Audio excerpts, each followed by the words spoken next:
Hi there, it's Suzanne again. How are you doing?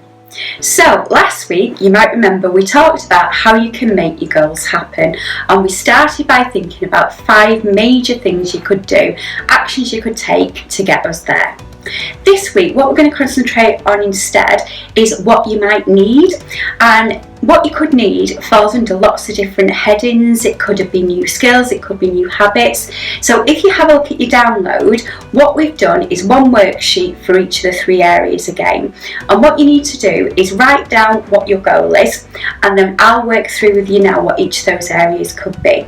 So the first one that we've written on there is about new skills, and this could be things where you might need. Actually, if I think about the example that I've talked about before, that really helps if you think of a live one. So the client that was looking to make new friends, one of the things that she needed to do was research, and whether that was researching the gym, the local area, she wasn't really sure on how she would go about that, so she put that down as one of her skills that she needed to develop. And on the briefing you'll see it says how and from who. So in that example, what she did was go to the local library, speak to the librarian, look at the websites, read the local news. So it was all about having the new skills on research. The next thing that you'll see on the list is about new habits, and this is about maybe losing some bad habits and introducing some new good habits that are going to help you with this goal. So for her, as an example, her bad habit previously was hiding in the corner and not putting herself out there, but she knew that she had to develop that new habit of being brave and putting herself out there. When we talk about the guy who wanted to do more exercising and be able to run around with his children, his old habit that he wanted to lose was comfort eating sat on the couch, and instead his new habit was more about going out for a walk, maybe having a healthy snack like an apple or something while he was going on that walk, rather than sitting at home and doing comfort eating.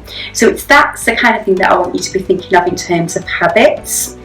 The next one's all about positive people and having a support group around you.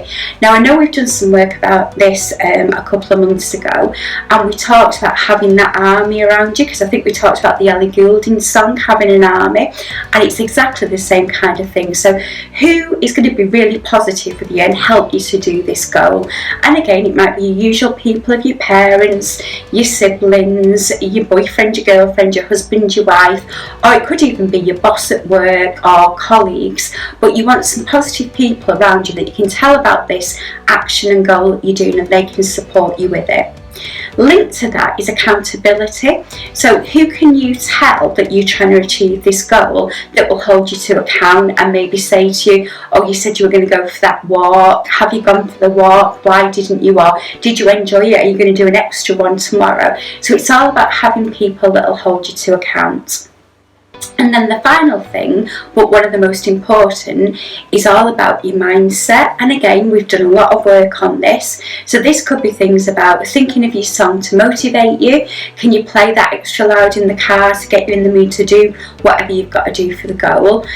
Think of your why. Why are you doing this goal, and what are the rewards going to be? And also think back to your positive affirmations. We've done quite a lot of work on that in the past. The example that we used for the client who did the wanting to make friends was all about, I'm a nice, friendly, warm person who people will want to get to know, and her saying that to herself really helped. So this is all about having the resources to make sure that you can do the goal that we're looking to achieve, and it's all about the things that you might need. And if you work through each of those worksheets and the downloads, that will give you some of the answers that will help you to pull it together. So next week we're all about action planning and how we're actually going to make it happen. So I'm sure if you look now you would see that you've made some positive changes already, but next week we'll pull it all together and we'll start to see those changes happen. See you next week.